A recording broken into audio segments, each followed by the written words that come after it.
মালের কি দাম!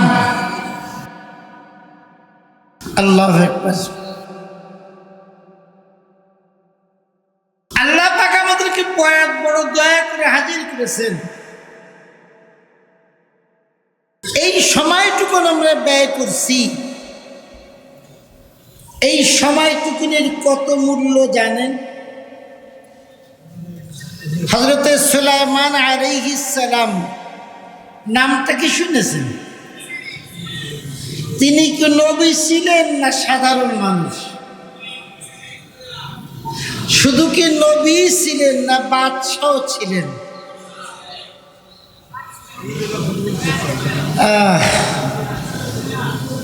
এমন বাদশা ছিলেন যিনি সারা পৃথিবীর রাজত্ব করেছেন। পৃথিবীতে 4 জন মানুষ সারা পৃথিবীর রাজত্ব করেছেন। 2 জন ইমানদার,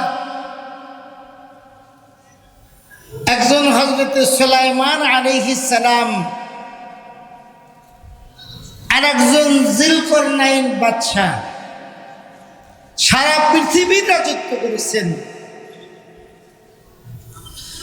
আর 2 জন কাফের অমুসলিম, একজন হলো নমরুদ,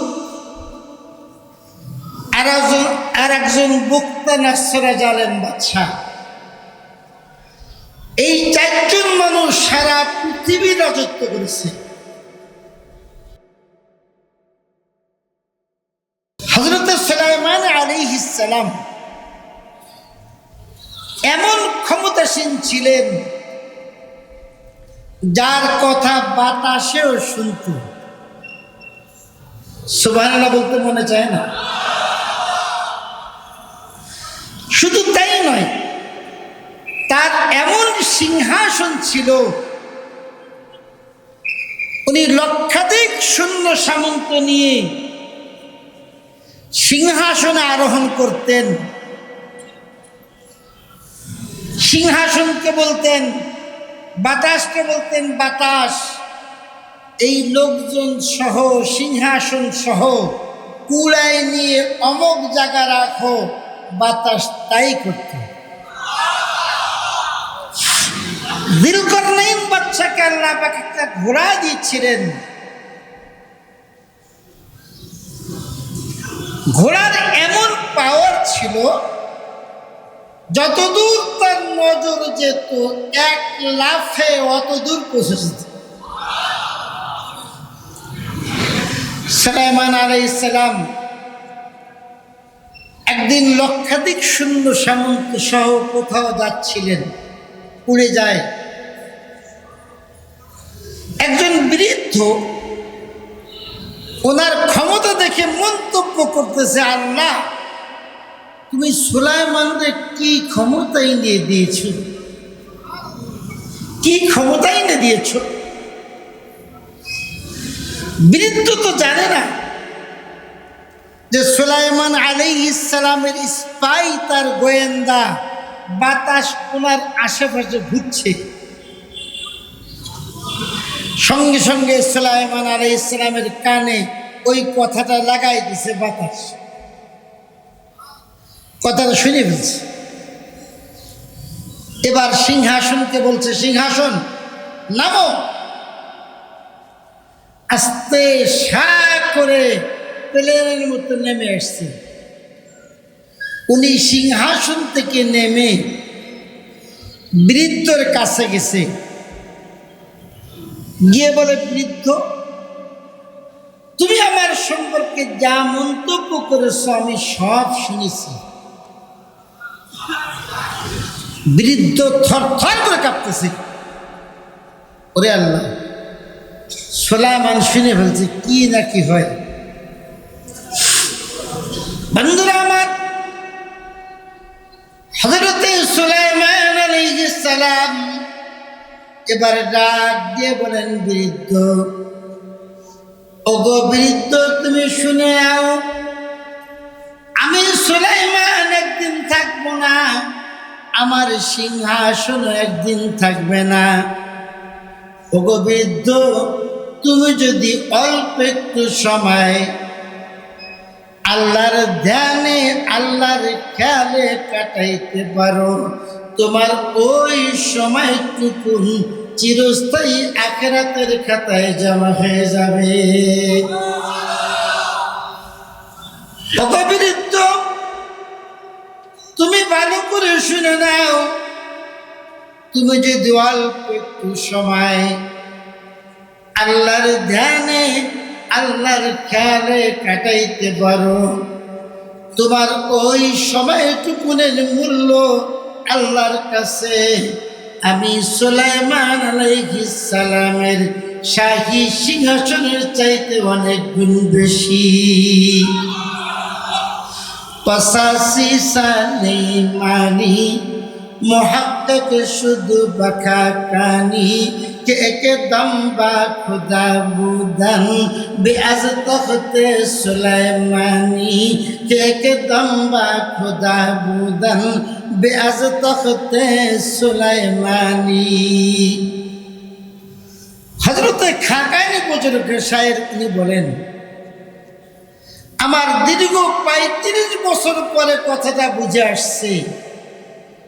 কত বছর? কে কে দম্বা খুদা বুদান বেআজ তখতে সুলাইমানি। খাকানি বুজুর্গ শায়ের বলেন, আমার দীর্ঘ 35 বছর পরে কথাটা বুঝে আসছে যে অল্প একটু সময় আল্লাহর ধ্যানে আল্লাহর আলোচনায় কাটানো ওই সময়টুকুনের মূল্য হযরত সুলাইমান আলাইহিস সালামের শাহী সিংহাসনের চাইতে মাওলার কাছে অনেক গুণ বেশি। সুতরাং আল্লাহ যে আমাদেরকে একটু সময় তার আলোচনায় কাটানোর সুযোগ দিলেন, খুশি না বেজার? লাভবান না ক্ষতিগ্রস্ত? কাজেই আজকের মাহফিলের শেষ পর্যন্ত আমরা সবাই বসে থাকবো, রাজি আছি? না বললেও শুনবেন না।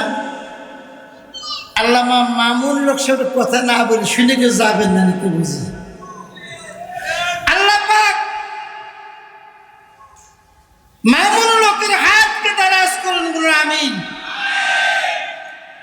আল্লাহ পাক সব ধরনের বালা মুসিবত থেকে হেফাজত করুন, আমিন। বাংলাদেশে আল্লাহ পাক তার বরকতে ইসলামকে চমকাই দিক করুন, আমিন। সম্মানিত হাজিরিন, আমি আপনাদের সম্মুখে এক টুকরা আয়াতে কারিমা, এক টুকরা হাদিস শরীফ তেলাওয়াত করেছিলাম। তার আগে বলতে চাই, দুরূদ শরীফ যখন পড়লাম অনেকে পড়ছে অনেকে পড়েনি, ঠিক কিনা? এই জন্য যে কোনো দোয়ার আগে দুরূদ শরীফ পড়লে দোয়াটা কবুল হয়।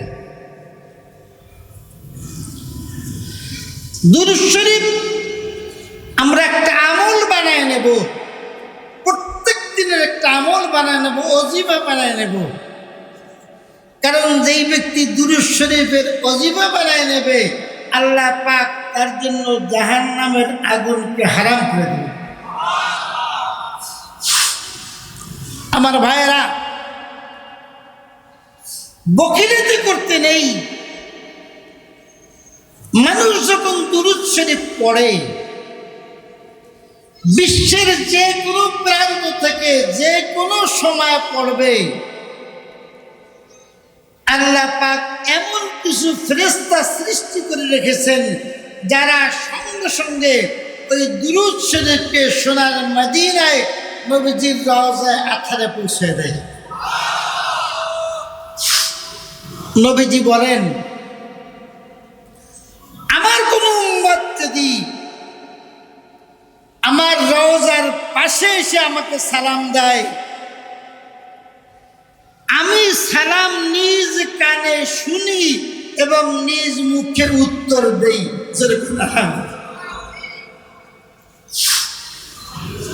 কারণ